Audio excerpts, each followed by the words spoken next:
arkadaşlar, kanalıma hoş geldiniz. Bugünkü videomuzda sizlerle isim tamlamaları konusunu işleyeceğiz. İsim tamlamaları günlük hayatımızda ne işe yarar?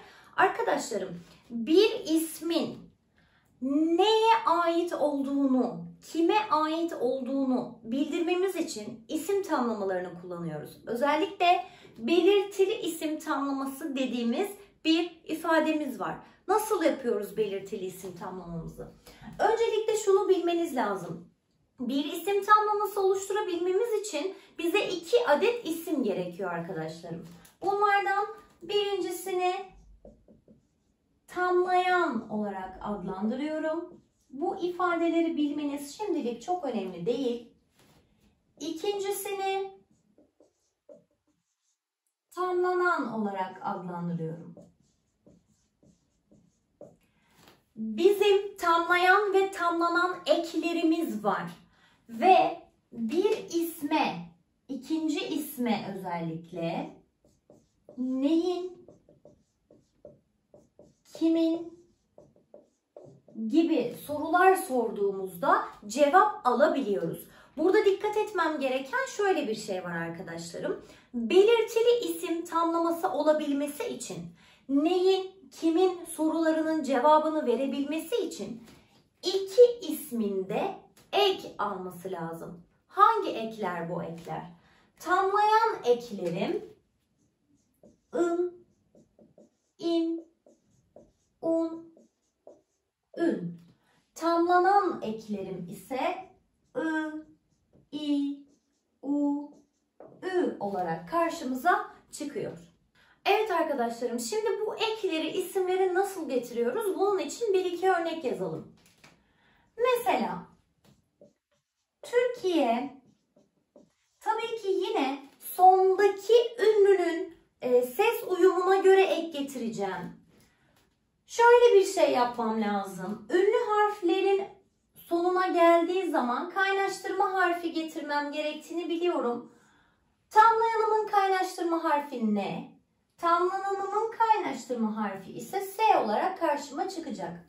Türkiye kaynaştırma harfi Türkiye'nin başkenti.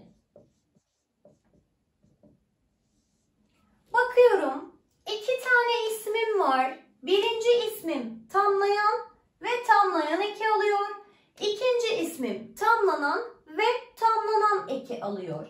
Kaynaştırma harfi Türkiye'nin başkenti Ankara'dır şeklinde cümle kurabiliyorum. Ya da Ali birinci ismim, Ali'nin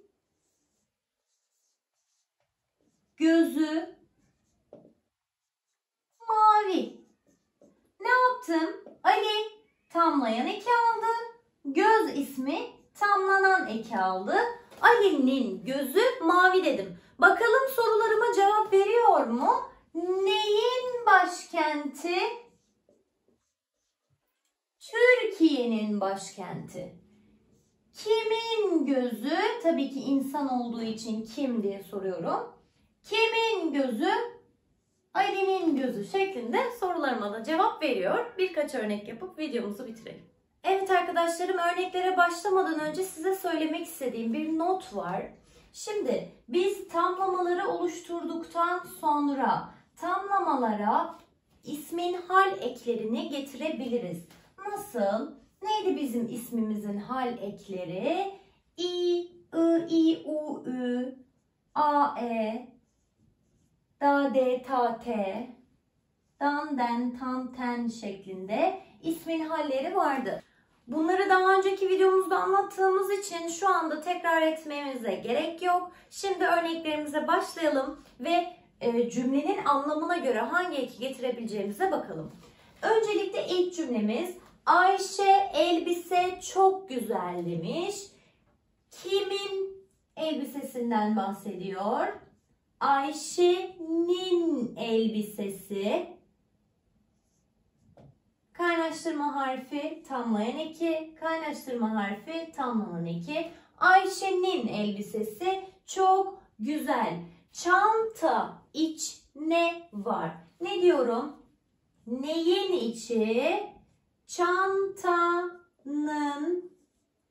içi. Şimdi bunu getirebilirim. Çünkü bulunan bir şey söylüyorsam bulunma ekini getireceğim. Çantanın içinde ne var? Tabii ki yine ünlü harfi bittiği için kelimemiz araya kaynaştırma harfi getiriyorum. Okul, kütüphane geliyorum. Neyin kütüphanesi? Okulun kütüphanesi ne geliyorum. Burada bir yönelme söz konusu olduğu için cümlenin anlamında ne yapıyorum? Yönelme halekini kullanabiliyorum.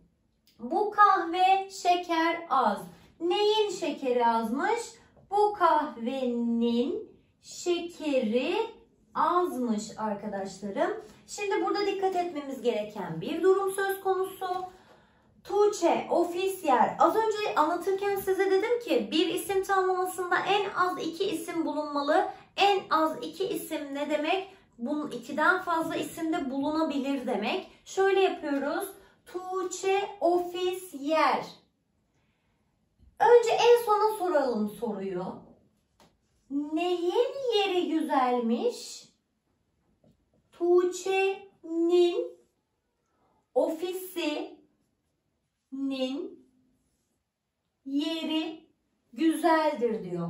Bu demek oluyor ki bir isim hem tamlanan ekini alabilir hem tamlayan ekini alabilir. Tamam mı? Baştan söylüyorum. Tuğçe'nin tamlayan, ofisi tamlanan, yeri tamlanan, neyin yeri? Ofisinin yeri tamlayan oluyor. Bunun isminin ne olduğunu ilerleyen derslerimizde öğreneceksiniz. Şimdiden ufak bir tüyo vereyim. Zincirleme isim tamlaması dediğimiz ifademiz budur arkadaşlarım. Videomu izlediğiniz için çok teşekkür ederim. Kanalıma abone olmayı ve videolarımı beğenmeyi unutmayın. Haftaya görüşmek üzere. Kendinize iyi bakın.